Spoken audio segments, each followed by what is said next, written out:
Australian Government's vaccination policy, November 2020, in part reads, is not mandatory and individuals may choose not to vaccinate. So with that Commonwealth Government statement, how was it that state governments mandated the vaccinations under various threats? And this one, to dock people's pay, not turn up to work, but they mandated it. How did that happen? Particularly given that health is integrated between the Commonwealth, state and territory governments. And this bill is very impressive. Australia's health system is one of the best in the world, providing safe and affordable healthcare for all Australians. It is jointly run by all levels of Australian government. Now, in the area of medicines, the Commonwealth Government takes the lead because TGA, they approve the medicines. So if the Commonwealth Government says that a medicine is not mandatory and they're the ones that approve it, that authority should mean that the rest of the state and territory governments should follow. The Commonwealth of Australian Government started in 1992 and coordinated relations between the Commonwealth and all the state and territories. And there were binding treaties on water, cross-border trade, and also the National Health Reform Agreement.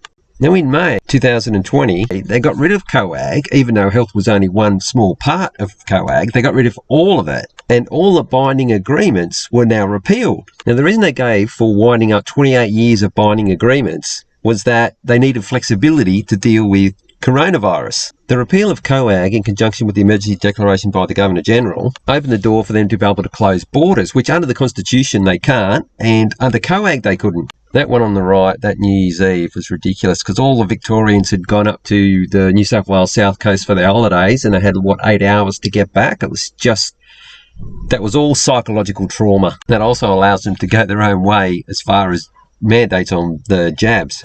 And of course, this is where we are in 2023. Same as over in Britain, their National Health Service has been just sabotaged because it couldn't have happened while COAG was in place. And state and territory leaders are calling for reform. Didn't we do that already? Now, the second phrase of this statement is also very significant. It says individuals may choose not to vaccinate. Why doesn't it say individuals may choose to vaccinate? What they're doing is they're reversing the default position, so that the default position is you're getting vaccinated unless a person took action not to be. So we're putting that publicly in the policy. They're then claiming implied consent to be able to buy vaccines for everybody without consulting with them first. As would if it was choose to vaccinate, they would come and ask you, do you want it? No? Okay, we're not going to buy it for you. And of course, it wasn't a small amount. It was 8 billion. Now it's up to 17 billion. This is in October 2022. Now, the two factors that the Commonwealth Government had bought all of these vaccines for everyone to have free of charge, and that the state governments had and territories had brought in mandates, open the door. Those two things open the door for corporations to then make it mandatory for their employees. This is a Coles Group media release, so this is open for the public to read. Now, at least state governments, even though they weren't the authority approving these things, at least they had multi-million-dollar health departments that they could maybe consult with and come up with a reason to mandate.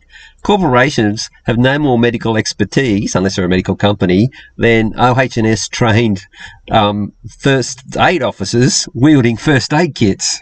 So this truly was ridiculous, and they allowed people to go in their own time. They couldn't impose a cost on them.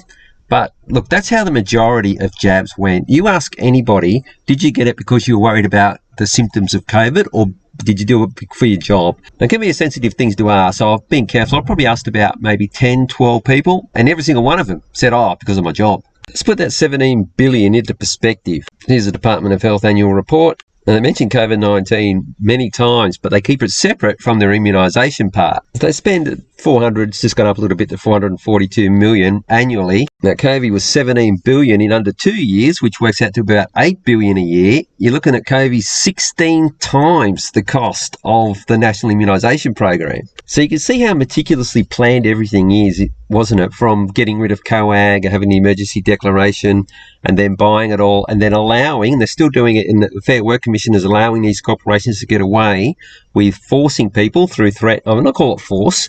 Some say coerce, but if you're going to lose your livelihood, well, to me, that's force. Now, that 400 million, that covers 24 actual vaccine-preventable diseases with fully approved vaccines. And it's spent 16 times that amount for one disease, supposedly, that has the same symptoms of only one. So you could probably divide that by 24, and you got 24 times 16 times. Oh, it gets ridiculous. And with an average age of death above life expectancy, their only selling point now is long COVID. That's all they got. And remember, unlike the 442 million that's appropriated, you can go to tenders.gov.au and see all the contracts. These contracts you can't see. In fact, it's not even paid for through the health budget. Actually, you have to look up where it's paid for. Do that in another video. If I can find out, I'm not even sure you can. I'll finish off with just tying some loose ends together. Here's the Coles Group annual report. As you can see, the two substantial shareholders are Vanguard Group and BlackRock Group. And BlackRock and Vanguard happen to be in the two of the top three institutional shareholders that hold 70% of Pfizer stock. And that's replicated in most of the top 20 listed ASX companies in Australia. So you can see how the investors, the foreign investors in corporate Australia, are double dipping. They made all those extra profits during COVID, particularly while all the small businesses were shut down. And they also snared a big part of that $17 billion. Annual reports are once really easy to get, but they're starting to lock them up here. The Coles Group has reached its limit for free report views. What was the limit? 1? Remember when COVID-19, before the jabs, you just lucky to get the sniffle, hardly anyone was sick at all, just normal cold and flu. But since the, you know what, some people call it the chemical cocktail, suddenly now COVID has the ability to spread to all parts of the body. It's almost like they're nanoparticles. Whoops, can you say that? Anyway, this is, I just come across this story. Look at the downvotes, 9-2. No one's believing their shit. Now, I'm going to keep making these videos, but I'm also going to expand. I'm expanding. I've got a Substack publication that I'm putting up that has documented information on everything that I talk about in these videos.